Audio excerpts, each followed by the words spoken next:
Bismillahirrahmanirrahim. Assalamualaikum warahmatullahi wabarakatuh. Salam sejahtera bagi kita semua. Om Swastiastu, Namo Buddhaya, salam kebajikan. Perkenalkan, saya Muhammad Hidayatullah SPD MKom, dosen tetap program studi S1 Statistika, Fakultas Matematika dan Ilmu Pengetahuan Alam, Universitas Sulawesi Barat. Video ini merupakan pernyataan diri dalam unjuk kerja Tridharma Perguruan Tinggi atau PDD UKT-PT untuk sertifikasi dosen tahun 2026, khususnya pada bidang pengajaran. Pada kesempatan ini, saya akan menjelaskan secara singkat mengenai mata kuliah algoritma dan pemrograman yang saya ampuh. Mata kuliah ini merupakan mata kuliah wajib bagi mahasiswa semester 1 pada program studi Statistika Universitas Sulawesi Barat. Mata kuliah ini memiliki bobot sebesar 3 SKS yang terdiri dari teori, praktek, dan asesmen akhir dalam bentuk proyek. Mata kuliah algoritma dan pemrograman bertujuan tidak hanya mengajarkan cara membuat program, tetapi juga membangun kemampuan berpikir logis dan komputasional yang menjadi dasar dalam analisis data, statistika komputasi, dan data science. Pada mata kuliah ini akan membahas tentang yang pertama, konsep algoritma dan pemrograman, yang kedua, notasi algoritma, yang ketiga, jenis data dan variabel, yang keempat, struktur logika sekuensial, seleksi, dan pengulangan, yang kelima, fungsi, list, dan dictionary, dan yang terakhir, penerapan algoritma dalam menyelesaikan masalah statistika. Capaian pembelajaran lulusan atau CPL program studi S1 Statistika yang dibebankan pada mata kuliah ini diantaranya 1. Menginternalisasi nilai, norma, dan etika akademik. Yang kedua, menunjukkan sikap bertanggung jawab atas pekerjaan secara mandiri. Yang ketiga, menguasai pengetahuan di bidang komputasi statistika. Yang keempat, mampu menerapkan pemikiran logis, kritis, sistematis, dan inovatif. Yang kelima, mampu mengambil keputusan dalam penyelesaian masalah berdasarkan analisis informasi dan data. Dan yang terakhir, mampu melakukan manajemen dan analisis data menggunakan perangkat lunak. Selanjutnya untuk capaian pembelajaran mata kuliah atau CPMK pada mata kuliah ini yaitu 1. Mahasiswa mampu menjelaskan konsep dasar algoritma, pemrograman, dan berpikir komputasional. Yang kedua, mahasiswa mampu merancang algoritma menggunakan notasi deskriptif, pseudocode, dan flowchart. Yang ketiga, mahasiswa mampu mengimplementasikan algoritma dalam bahasa pemrograman Python menggunakan struktur kendali, fungsi, dan struktur data. Yang keempat, mahasiswa mampu menerapkan algoritma untuk menyelesaikan permasalahan pengolahan data dalam bidang statistika. Yang kelima, mahasiswa mampu menganalisis dan memperbaiki algoritma berdasarkan aspek efisiensi, kebenaran, dan kualitas program. Dan yang terakhir, mahasiswa mampu mengevaluasi dan memilih solusi algoritmik yang tepat untuk menyelesaikan permasalahan komputasi statistika. Perkuliahan dilaksanakan secara tatap muka atau luring yang dipadukan dengan penggunaan Learning Management System untuk penyampaian materi, penugasan, diskusi, dan evaluasi pembelajaran. Untuk metode pembelajaran, digunakan metode ceramah interaktif, demonstrasi, praktikum atau laboratorium, diskusi, project based learning, penugasan individu, dan proyek sederhana. Adapun bobot penilaian pada mata kuliah ini terdiri dari tugas banyak 20%, kuis 10%, UTS 30%, dan UAS 40%. Selanjutnya, Anda akan menyaksikan proses pembelajaran saya bersama mahasiswa di lab komputer yang akan membahas tentang notasi algoritma. Selamat menyaksikan. Oke, baik. Bismillahirrahmanirrahim. Assalamualaikum warahmatullahi wabarakatuh. Ya, Alhamdulillah, puji syukur kita panjatkan kehadirat Tuhan Yang Maha Esa, karena atas limpahan rahmat-Nya, sehingga di siang hari ini kita masih diberi kesempatan untuk bertemu kembali di mata kuliah algoritma dan pemrograman. Ya, jadi pertemuan hari ini merupakan pertemuan kedua. Ya, tapi sebelum kita masuk ke materi, saya akan melakukan pengecekan kehadiran dulu ya. Jadi silahkan didengarkan namanya. Kalau disebut namanya silahkan menyahut ya. Yang pertama Musparti. Nurliani. Kadaria. Ada yang belum disebut namanya? Siapa? Intan Aliani. Masih ada? Siapa? Irwan. Oke, hadir semua ya. Oke. Baik. Ya, jadi di pertemuan kedua ini kita akan bahas tentang notasi algoritma. Tapi sebelum kita masuk ke inti materinya, ya saya mau uji dulu nih, apakah adik-adik masih ingat pertemuan pertama? Ya, jadi di pertemuan pertama kan kita sudah belajar mengenai dasar ya, dasar tentang algoritma dan pemrograman. Nah, mungkin dari adik-adik di sini ada yang bisa menyebutkan apa itu algoritma?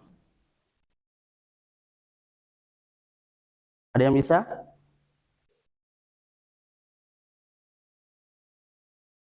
Apa? Langkah-langkah, oke. Ada yang lain? Langkah-langkah untuk menyelesaikan suatu masalah. Oke, apa lagi? Ada yang lain tidak? Ridwan mungkin?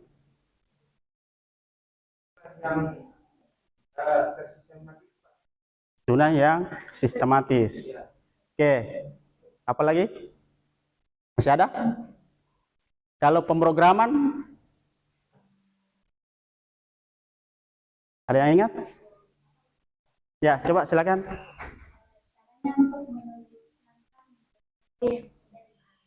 Oke, betul ya. Jadi benar tadi yang dikatakan temannya bahwa algoritma itu adalah suatu proses atau langkah-langkah untuk menyelesaikan suatu masalah. Ya, jadi algoritma itu muncul karena adanya masalah nih yang ingin kita selesaikan. Ya, jadi otomatis masalah kan ini sering kita jumpai ya di kehidupan sehari-hari. Baik itu bukan hanya di bidang statistika, baik itu di kegiatan di rumah, di sekolah mungkin atau di kampus, itu biasanya ada masalah. Nah, untuk menyelesaikan masalah ini, itu biasanya kita lewat atau kita selesaikan dengan algoritma secara tidak langsung. Ya, mungkin karena adik-adik jarang menggunakan kata-kata istilah algoritma, tapi intinya dalam melakukan atau dalam menyelesaikan suatu masalah, itu pasti lewat algoritma. Karena kenapa? Karena algoritma tadi itu adalah suatu proses atau langkah-langkah atau prosedur yang dilakukan secara sistematis untuk menyelesaikan suatu masalah. Tuh. Nah, kalau pemrograman, ya itu tadi dari hasil algoritma itu kita bawa ke program. Jadi bagaimana cara mengubah algoritma itu ke suatu program, ya. Dalam hal ini program komputer ya. Nah, dari pernyataan tadi timbul masalah nih. Nah, bagaimana cara menuliskan suatu algoritma itu? Makanya di pertemuan hari ini kita akan khusus belajar bagaimana cara menulis suatu algoritma, ya, atau bagaimana cara membuat notasi algoritma, ya. Jadi ada 3 pokok pembahasan kita hari ini. Yang pertama penulisan kalimat deskriptif, yang kedua pseudocode, dan yang ketiga flowchart, ya. Sehingga adik-adik setelah mengikuti pertemuan hari ini nanti diharapkan ada 3 juga nih, ya. Jadi setelah adik-adik keluar dari ruangan ini, setidaknya adik-adik bisa menulis algoritma dalam bentuk deskriptif. Yang kedua mampu menuliskan algoritma dalam bentuk pseudocode, dan yang ketiga mampu menulis algoritma dalam bentuk diagram alir, ya, atau istilahnya flowchart, ya. Jadi flowchart bahasa Inggris, kalau diagram alir ini bahasa Indonesianya. Nah, selanjutnya apa itu notasi algoritma? Ya, tadi sudah saya katakan bahwa notasi algoritma itu adalah cara atau bentuk penulisan algoritma agar langkah-langkah penyelesaian masalah dapat dipahami oleh manusia sebelum diterjemahkan ke dalam bahasa pemrograman. Nah, pertanyaannya di sini nih, kenapa harus ditulis? Kalian tahu?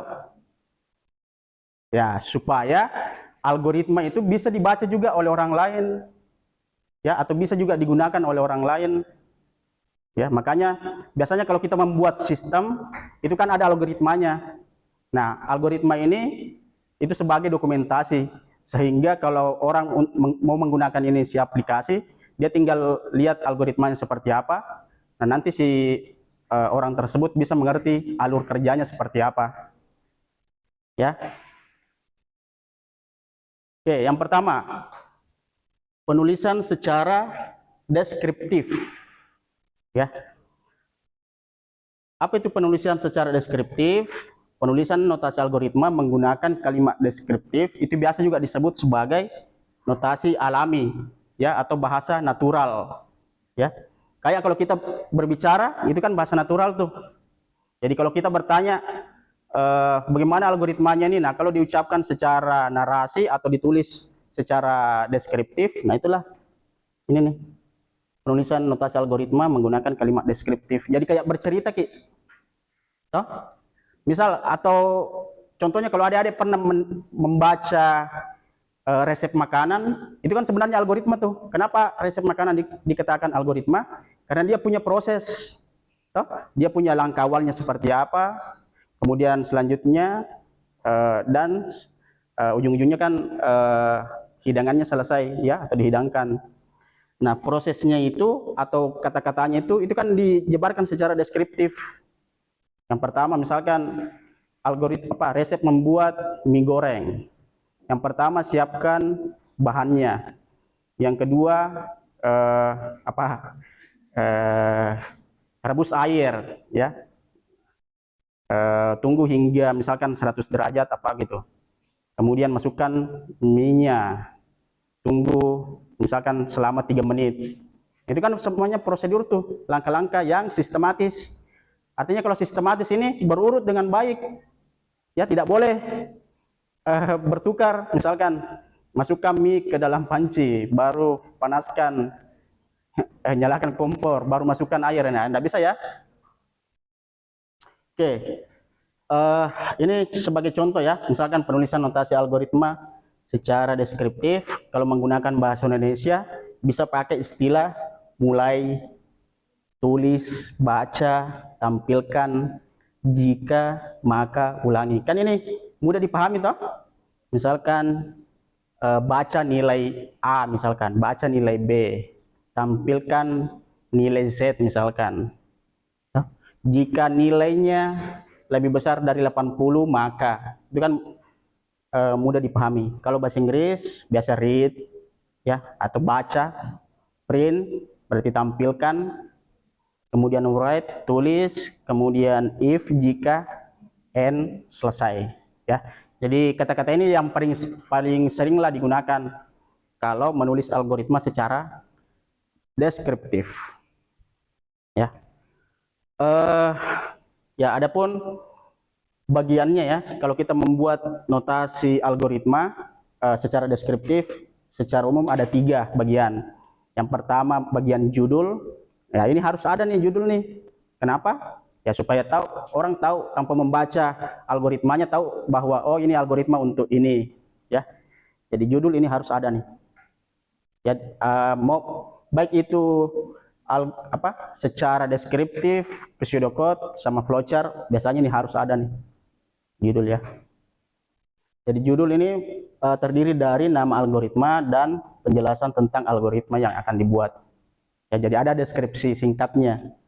Kemudian di bagian tengah ada bagian deklarasi. Nah, ini mendefinisikan semua nama yang digunakan pada algoritma, seperti variabel, kemudian tipe datanya apa, fungsi atau konstantanya. Kemudian di bagian akhir ini ada bagian deskripsi. Nah, ini intinya mendefinisikan uraian langkah-langkah penyelesaian masalah, ya. Nah, kita masuk ke contohnya, ya. Nah, misalkan kita mau algoritma perkalian 2 bilangan, ya, berarti judulnya algoritma perkalian. Jadi tanpa kita tahu isinya ini, langsung kita tahu bahwa oh ini algoritma tentang perkalian. Apalagi kalau ditambah dengan deskripsi singkat yang di bawahnya nih. Jadi perkalian 2 bilangan bulat. Algoritma memasukkan 2 bilangan bulat. Oh, berarti kita tahu nanti algoritma ini membutuhkan 2 bilangan. Kemudian menghitung hasil perkalian dari kedua angka tersebut dan mencetak hasil perkalian tersebut. Ya. Kemudian bagian deklarasi itu kayak inisialisasi tuh, bahwa kita butuh variabel, misalkan di sini B1 artinya bilangan 1, kemudian kita butuh B2 bilangan kedua, kemudian kita butuh variabel yang namanya hasil kali. Ya, bisa kita tambahkan keterangan tipe datanya seperti apa. Ya, tapi tipe data ini nanti akan kita pelajari lebih lanjut di pertemuan ketiga. Ya. Kemudian di bagian akhir tadi itu deskripsi. Deskripsi ini yaitu tadi prosesnya. Ya, intinya di sini. Yang pertama input B1, kemudian input bilangan kedua. Jadi program minta nanti nih bilangan pertamanya apa, kemudian bilangan keduanya berapa ya. Kemudian hitung B1 dikali B2. Kemudian nilainya ini disimpan di variabel hasil kali. Nah, proses yang ketiga baru kita tampilkan nilai hasil kali dan terakhir selesai. Ya. Oke, kita masuk yang kedua. Pseudocode. Ada yang pernah mendengar ini istilah pseudocode?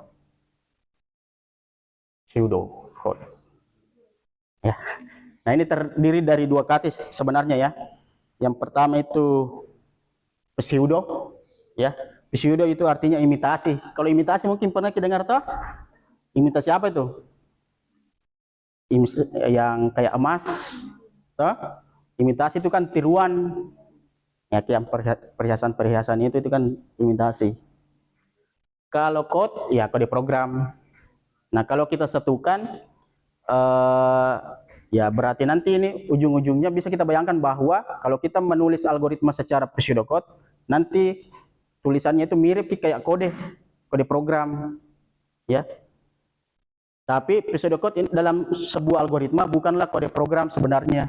Jadi bukan kode program sebenarnya, hanya mirip saja, sehingga tidak dapat langsung dieksekusi oleh komputer.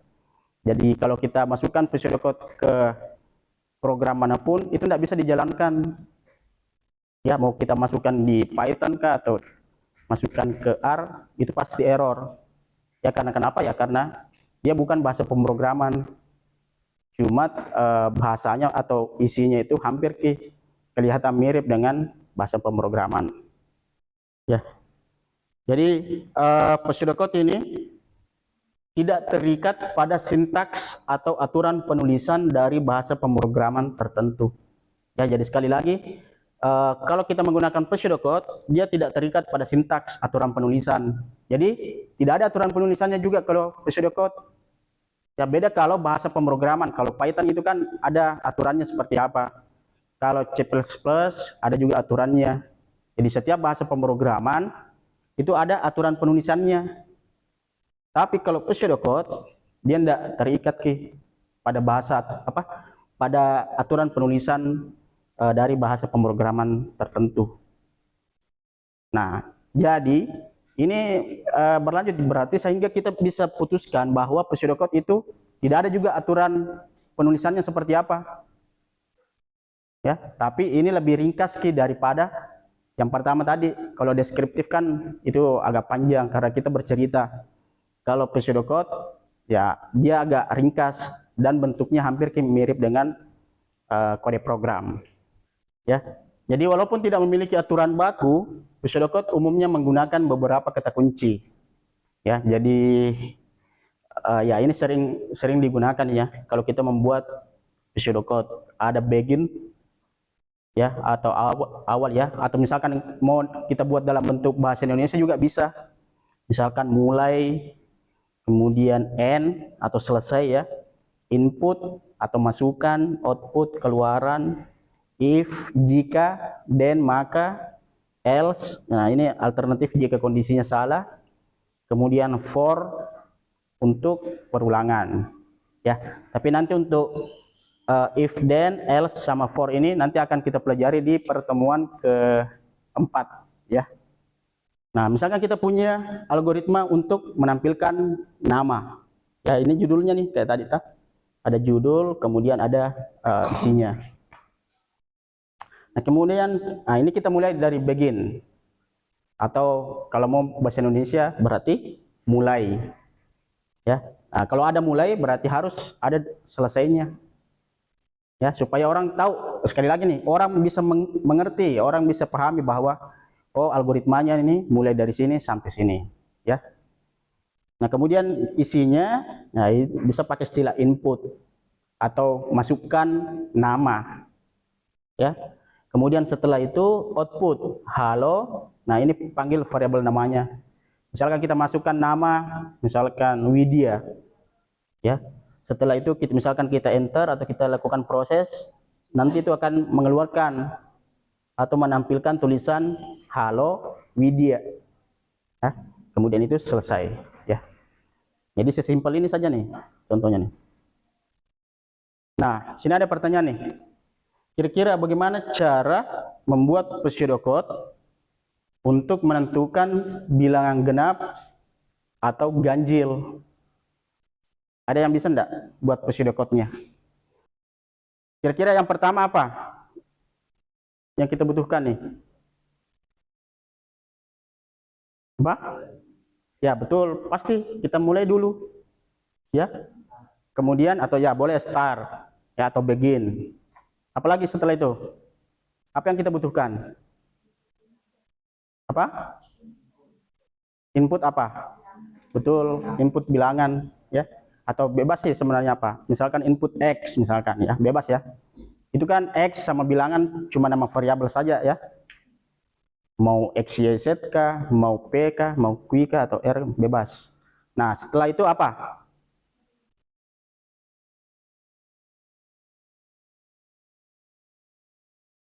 Apa?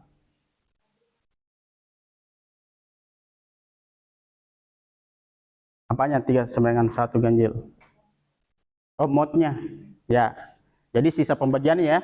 Jadi jika bilangan tadi yang dimasukkan berarti if bilangan mod 2 sama dengan apa misalkan 0, maka dia apa? Genap atau ganjil? Genap ya. Else ya tadi alternatif maka dia ganjil. Ya, kemudian diakhiri dengan selesai atau end ya. Atau kadang juga ada break, pakai istilah break ya. Mas Adi yang belum mengerti enggak di bagian pseudocode ini? Aman ya? Oke. Oke, yang terakhir ada flowchart ya atau diagram alir. Nah, mungkin adik-adik sudah enggak asing nih dengan istilah-istilah ini ya, flowchart, karena ya di kehidupan sehari-hari sebenarnya sering kita jumpai. Jadi flowchart ini atau diagram alir adalah representasi visual dari suatu algoritma atau proses yang menggunakan simbol-simbol standar yang dihubungkan dengan garis atau panah untuk menunjukkan urutan langkah-langkah penyelesaian suatu masalah. Ya, jadi bisa kita simpulkan bahwa fungsi flowchart ini yang pertama itu menggambarkan alur suatu proses atau algoritma. Ya, jadi bisa kelihatan alurnya atau apa ya istilahnya ya, jalannya kemana ya. Kemudian yang kedua mempermudah memahami logika. Yang ketiga membantu menemukan kesalahan sebelum program dibuat. Ya, jadi bisa kita cross check tuh. Dari flowchart ini sebelum saya buat kode programnya apakah flowchartnya sudah bagus ya. Jadi kalau flowchartnya sudah sesuai atau sudah bagus, kemungkinan besar juga kode program yang kita buat nanti itu sudah benar. Tapi sebaliknya kalau flowchartnya sudah bermasalah, pasti kode programnya juga akan bermasalah. Karena kenapa? Karena flowchart ini kan bisa kita jadikan sebagai acuan untuk buat kode program ya. Kemudian yang terakhir mempermudah komunikasi antar programmer, analisis sistem, dan pengguna. Nah, ini beberapa simbol yang sering digunakan ya. Dan tadi kan harus ada simbol arusnya atau arah panah supaya kelihatan jalannya ya ke sini atau. Kemudian ada simbol konektor ya lingkaran. Dia menyatakan sambungan dari proses ke proses lainnya dalam halaman yang sama. Nah, kemudian ada simbol proses. Jadi simbol proses itu pakai persegi panjang. Apa artinya proses? Ya, kalau misalkan ada suatu tindakan atau proses yang dilakukan oleh komputer. Kayak tadi menghitung perkalian panjang kali lebar, itu kan suatu proses tuh. Maka otomatis harus kita pakai simbol persegi panjang. Kemudian ada simbol manual, menyatakan suatu tindakan atau proses yang tidak dilakukan oleh komputer. Ya. Jadi satu diproses oleh komputer, satu yang tidak. Tapi ini sih jarang sih ya, saya temukan orang pakai yang simbol manual. Kemudian ada simbol decision, ya, atau simbol keputusan. Ini menunjukkan suatu kondisi tertentu yang akan menghasilkan dua kemungkinan, ya atau tidak. Kayak tadi valid atau tidak. Nah, itu kita pakai yang apa nih? Belah ketupat, ya. Kemudian ada simbol terminal. Nah, ini tadi kalau kita menyatakan permulaan atau awal atau akhir suatu program. Jadi kalau start pakai yang elips ini seperti ini nih, atau dalam bentuk kapsul ya. Bebas mau pakai elips atau kapsul seperti ini. Nah, sampai sini ada yang mau ditanyakan? Nah, kalau tidak ada, ini ada tugas mandiri ya. Ini juga bisa diakses di LMS ya, atau di portal. Nah, jadi tugasnya ini yang pertama lakukan wawancara kepada mahasiswa akhir di Prodi Statistika tentang bagaimana sih alur tugas akhir ya. Jadi mulai dari pengajuan judul sampai wisuda. Itu kan panjang tuh. Jadi tanya nanti kan secara deskriptif dulu. Ya. Kemudian dari deskriptif itu kita ubah ke apakah flowchart-nya dulu atau pseudocode-nya bebas. Gimana? Aman? Oke. Nah, sebelum kita akhiri pertemuan hari ini, mungkin satu orang bisa menyimpulkan inti dari pertemuan kita hari ini. Siapa lagi nama tak? Ya, Sulfa, silahkan. Itu adalah cara atau bentuk penulisan algoritma agar sebelum diterjemahkan ke dalam. Ya, betul ya. Ya, beri tepuk tangan dulu ke temannya. Oke, jadi mungkin itu materi yang sempat saya bawakan ya. Semoga adik-adik bisa dimengerti. Tapi nanti kalau kedepannya misalkan ada yang mau ditanyakan, ya bisa ditanyakan langsung ke saya atau bisa juga lewat grup ya, supaya bisa kita belajar bareng-bareng ya. Jadi ya terima kasih atas kehadirannya, semoga adik-adik semuanya sehat-sehat ya. Saya akhiri, lebih dan kurangnya mohon dimaafkan. Assalamualaikum warahmatullahi wabarakatuh. Waalaikumsalam.